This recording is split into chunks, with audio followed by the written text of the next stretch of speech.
wa Githomo no ria wikaine ta JSS kana wa Junior Secondary Schools na kuri ugete ati mutaratara uyu nduri na ihinga ciothe gukinyiria riu gukiri uguo ni ataririe arutwo othe aria mari rungu rwa mutaratara wa JSS ni megukorwo magikuwa irio ciao kuona ati thirikari ndimekire budget ya gukorwo ikimahe irio riria muri mathukuru-ini gukiri uguo ni athiete na mbere na guthinyiriria ciari aria matangihota gukorwo magikinyaniria besha iria ciendekanaga ciondo aria matari githomo-ini kia kana kia Junior Secondary gukorwo makirihira irio matikaigwe ganja kuona ati besha citomwa kana koguo murutwo ngeigwa ndekuhota gukorwo akirugirwo kana akiriria irio iria irarugwo ni mathukuru no akorwo agikuira akumanagia mucii kwao.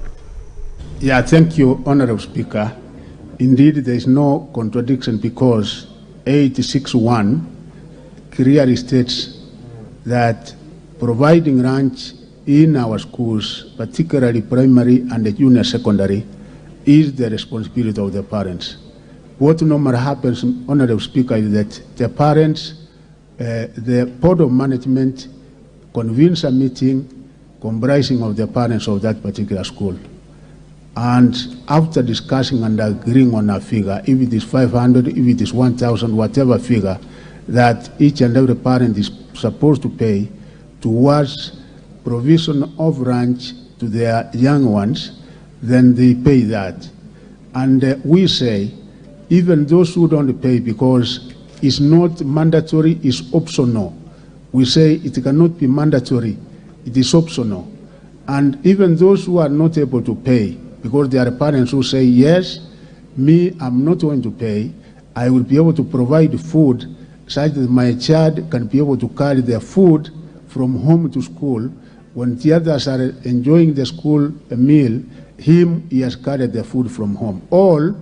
There are a few, because as I've gone around the country, sometimes I've had the opportunity of eating lunch with these young ones in a number of schools that I've gone to. Indeed, there are those who have not been able to pay.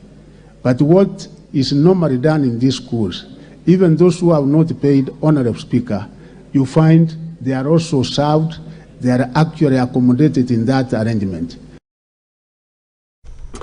Ushoni Minister wa Githomo guku bururi-ini Prof mundu ikaine ta gucungi mwera mundu ikaine ta Ezekiel Mashogu nirie gwikinyitie mbere ya kamiti ya mwanya muthenya wa mothe atire ganja iri ho riboti yo ni gukorwo igitutwara kahinda-ini gaitu ka mbere ga gwikiria